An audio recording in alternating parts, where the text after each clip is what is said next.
Hello everyone, welcome to study time with new informative video. UPPSC से कल ARO 2016 का जो अंतिम परिणाम है यानी कि फाइनल रिज़ल्ट है वो जारी कर दिया गया है और बहुत से बच्चों का इसमें सिलेक्शन हुआ है, तो उन सभी को मेरी तरफ से उनको बधाई है। और अब बात करते हैं हम इस वीडियो में कि इस वीडियो में हम क्या बात करने वाले हैं कि जो कल रिज़ल्ट जारी हुआ है उसके संबंध में।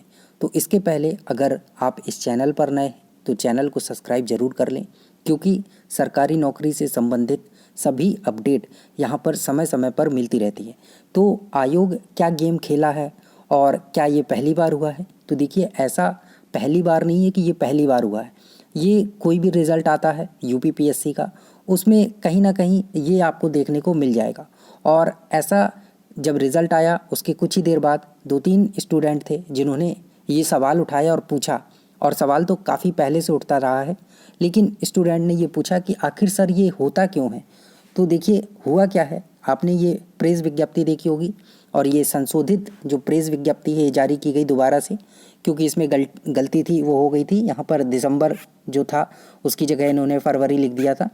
तो चलिए, इस होता रहता है, ठीक है, ये सारी चीज़ें होती रहती हैं। लेकिन इसमें जो सबसे इम्पॉर्टेंट बात थी, ये इन्होंने बताया था कि 4,881 विद्यार्थी जो थे, अभ्यर्थी जो थे, वो सम्मिलित हुए थे मेंस के एग्ज़ाम में, और 303 पद थे, आपको भी पता होगा। उसमें से 260 तो सिलेक्ट हो गए, लेकिन 43 जो पद थे वो नहीं भर पाए, क्योंकि इनको जो योग्य अभ्यर्थी थे वो नहीं मिले हैं। अब 4,881 में से 43 इनको ऐसे बच्चे नहीं मिल पाए हैं जो योग्य हों। अब ये योग्यता किस आधार पे मापते हैं, ये तो आयोग ही बता सकता है कि उन्हें ये 43 कैसे बच्चे चाहिए थे। 260 मिल गए, नीचे के जो 43 बच्चे थे वो इन्हें योग्य नहीं लगे। अब किस आधार पर इन्हें योग्य चाहिए था?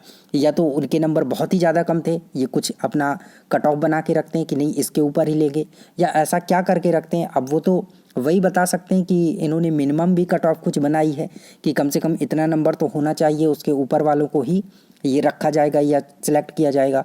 अगर उसके ऊपर जिसके जिसके आएंगे उन्हीं को चुना जाएगा, उसके नीचे नहीं आए, अगर नीचे आते हैं तो फिर बोल दिया जाएगा कि नहीं, योग्य उम्मीदवार नहीं मिले। अब ये तो आयोग और आयोग के अध्यक्ष जी या फिर वहाँ पर जो भी ऐसा कुछ है तो वही लोग बता सकते हैं कि आखिर योग्य उम्मीदवार के लिए इन्हें ऐसा क्या चाहिए था जो 43 लोग जो है नहीं मिले हैं। और बोला गया है कि ये भर्ती जो है आगे ट्रांसफ़र कर दी जाएगी, मतलब अब जो ARO 2021 होगा इसमें इसको डाल दिया जाएगा। तो फिर आगे वाली जो भर्ती होगी उसमें भी ऐसा ही होगा कि कुछ योग्य उम्मीदवार नहीं होंगे। तो फिर देखने वाली बात है कि ऐसा क्या करते हैं, इनको साफ साफ बताना चाहिए कि क्या क्राइटेरिया है, क्या कैसा है कि इन्हें कुछ बाद में ऐसे ही भर्तियाँ बची जाती हैं, वैकेंसी बची जाती हैं कि योग्य उम्मीदवार ही नहीं मिलते हैं। पिछले वाले में जो 2017 में था उसमें भी इन्हें ARO के 100 के लगभग कुछ पद थे, एग्जैक्ट याद नहीं है, वो नहीं मिले थे इन्हें।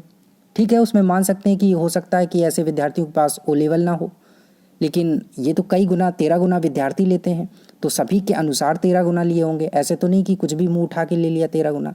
तो सभी का ARO के लिए भी अगर जितने पद होंगे तो उसके 13 गुना लिए होंगे, और फिर उनका मेंस एग्ज़ाम और ये सारी चीज़ें हुई होंगी। तो ये आयोग ही बता सकता है कि ये किस आधार पर योग्यता मापते हैं, और बोल देते हैं कि योग्य उम्मीदवार नहीं मिले हैं, इस वजह से इतने पद खाली हैं। और ऐसा गेम हर एग्ज़ाम में होता है, चाहे वो PCS का हो, आपने BEO का देखा है, और हर एग्ज़ाम में ये ऐसे ही बोलते हैं कि इतने पद खाली रह गए क्योंकि योग्य उम्मीदवार नहीं थे। अब ये क्राइटेरिया जो है योग्य उम्मीदवार वाला, ये आयोग ही बेहतर बता सकता है। या तो अगर आप ज़्यादा ही जानने के इच्छुक हैं, जिन्होंने कमेंट किया है, तो आप RTI जो है वो कर सकते हैं। 2005 के अनुसार आपको वो मिला हुआ है अधिकार, आप करके पता कर लीजिए कि योग्यता क्या है कि इतनी वैकेंसी खाली रह जाती है। बाकी यही इन्फॉर्मेशन थी जो बच्चों ने कमेंट किया था कि इसमें सर ऐसा क्या है, तो मुझे नहीं पता है कि क्या योग्यता रखते हैं ये, इनका क्राइटेरिया क्या है, बाकी मिनिमम क्राइटेरिया क्या है। बाकी आप RTI कर सकते हैं अगर आपको ज़्यादा ही जानने का ये है कि पता चले कि क्यों योग्यता इनको योग्य उम्मीदवार नहीं मिल पाते हैं, क्योंकि ये हर एग्ज़ाम का इनका यही हाल रहता है। सो थैंक यू, मिलते हैं नई इन्फॉर्मेटिव वीडियो के साथ। और अगर आप इस चैनल पर नए हैं तो चैनल को सब्सक्राइब ज़रूर कर लें। Thank you.